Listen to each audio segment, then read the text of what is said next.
Bluetooth-наушники с направленным звуком, стильным и эргономичным дизайном, силиконовыми заушинами, сенсорным управлением, драйверами на 13,4 мм, поддержкой режима снижения задержки для игр, временем автономной работы до 40 часов с кейсом и до 10 часов на одном заряде наушников, микрофоны с шумоподавлением во время вызовов. И обо всем этом я прочел в рекламе к наушникам под названием Honor Choice Open Ear. Но как на самом деле дела обстоят у данной модели, сейчас я вам, разумеется, расскажу. Распаковка. Поставляется эта модель в хорошо оформленной упаковке, на ней есть название, изображение и краткие характеристики модели. Упаковка обыкновенная, в комплекте мы имеем кейс, наушники, кабель для зарядки с USB-A на Type-C и краткое руководство. Вес наушников и кейса, как и их габариты, вы видите на экране. Отмечу, что наушники не тяжелые, как для подобного форм-фактора, но они тяжелее, чем какие-нибудь вкладыши. Далее. Напоминаю, что 7 обзоров в неделю выгружаю и ежемесячно разыгрываю по одному смартфону Poco X6 Pro. Как только они кончатся, буду разыгрывать Poco X7 Pro. Для участия в розыгрыше необходимо подписаться на этот YouTube-канал с колоколом, оставить любой осмысленный комментарий больше 5 слов, и либо в комментарии, либо в описании своего канала указать свое имя в телеге. И вы автоматически в розыгрыше. Все розыгрыши в конце каждого месяца на стриме, отзывы в группе в ВК. Переходим к наушникам. Приобрести Honor Choice Open Air можно в черной и золотистой расцветке. Кейс обыкновенный, ничем не примечательный. Вспоминаем модель Feel GS с открытым кейсом. Форма кейса у наушников Honor овальная, выполнен он из пластика с матовой поверхностью. Качество материалов хорошее, что можно сказать и про сборку. Кейс не марки, не скользкий, за что плюс, но из-за его формы открыть одной рукой крышку будет проблематично. Габариты кейса не маленькие и в кармане он слегка мешается. На корпусе расположили LED-индикатор, разъем Type-C, кнопку для сопряжения, выступ для удобного открытия крышки, а внутри кейса находится два места под наушники с контактами для зарядки. Маркировку Left и Right и прорезиненную вставку для того, чтобы наушники в кейсе не гуляли. Извлекать наушники из кейса удобно, как и устанавливать их обратно. Крышка в открытом состоянии фиксируется, но шарнир пластиковый и легкий люфт все же присутствуют. Магниты, удерживающие наушники в кейсе, хорошие, просто так данная пара не вылетает. Летим дальше. Большая часть корпуса наушников выполнена из пластмассы с матовым покрытием. Также есть глянцевые вставки и силиконовые заушины. Звуковод овальной формы с металлической сеточкой, что хорошо. Утечка звука незначительная. Посадка комфортная, наушники достаточно легкие, удобно, что на заушинах не расположили блоки, как в других моделях подобного форм-фактора. Но при этом сказать, что посадка надежная, я не могу, так как нет возможности хорошо отрегулировать силу зажима заушин, и при интенсивной тренировке наушники приходится часто поправлять. А для пробежек в целом нормально. Далее на корпусе находятся контакты для зарядки, маркировка Left и Right, 4 микрофона в общей сумме с шумоподавлением во время вызовов и сенсорные области для управления. Из команд на борту плей-пауза, переключение треков, регулировка громкости, ответ-сброс вызова, переключение между обычным и игровым режимом. На тапы наушники, кстати, откликаются без проблем и корректно. Слегка настроить команды можно, но, как вы уже поняли, управление урезанное, так как одновременно использовать все команды или даже базовые возможности нет, за что минус. Команды не сопровождаются системными звуками или озвучиванием голосом, это может и хорошо даже.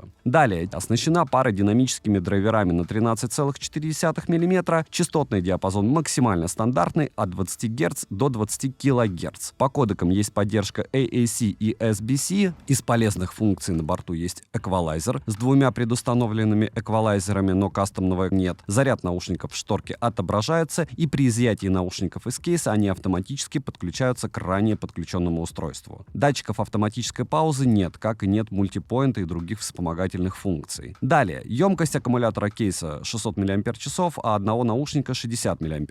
Время зарядки бокса составляет 2 часа, наушников от кейса около 1 часа 30 минут. Время автономной работы по моим тестам на 70% громкости по кодеку AAC составляет 6 часов 45 минут, а с кейсом около 27 часов в подобном сценарии использования. Защита есть только у наушников по стандарту IP54 от влаги и пыли. Я окунул наушники в проточную воду на 30 секунд, и мой экземпляр не пострадал, что радует, но так делать ни в коем случае нельзя, потому что IP54 не защищает от подобного попадания влаги. И напоминаю, что никакие наушники у меня после утопления пока не погибали, но от этого микрофоны и динамики у них точно работать лучше не стали. Приложение, к которому можно подключить данную пару, называется Honor AI Space. Помимо перечисленных уже функций настроек, в приложении можно посмотреть заряд наушников и кейса по отдельности, а также обновить прошивку. Но мне обновления еще не прилетали. Bluetooth-чип установлен в версии 5.3, связь с устройством наушники держат стабильно, через одну стену не отваливаются, как и через две. Задержка с включенным игровым режимом на YouTube, как и в играх, приемлемая. Примеры вы сейчас увидите на экране.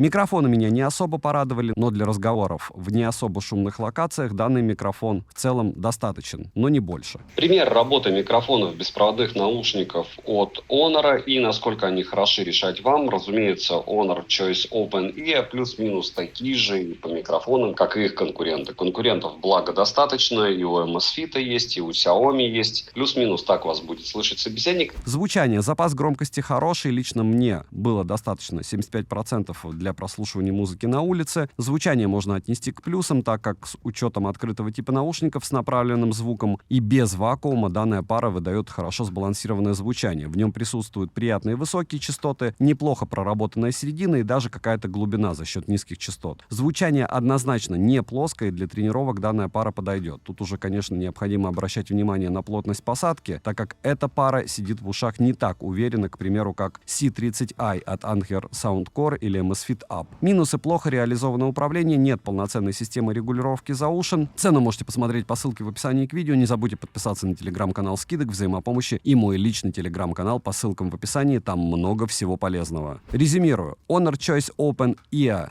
из плюсов имеет хорошее звучание и неплохое время автономной работы. Наушников подобного форм-фактора уже очень много. Выбрать есть из чего. И данная пара не самый худший вариант. Я бы даже сказал, что на них стоит обратить внимание. Но покупать только на распродаже. И желательно только после того, как вы их послушаете либо примерите. Либо вы понимаете вообще, что это такое. Спасибо за просмотр. Девайсу от меня однозначное да. Подписывайтесь на канал с колоколом. Добра и удачи вам, дорогие друзья.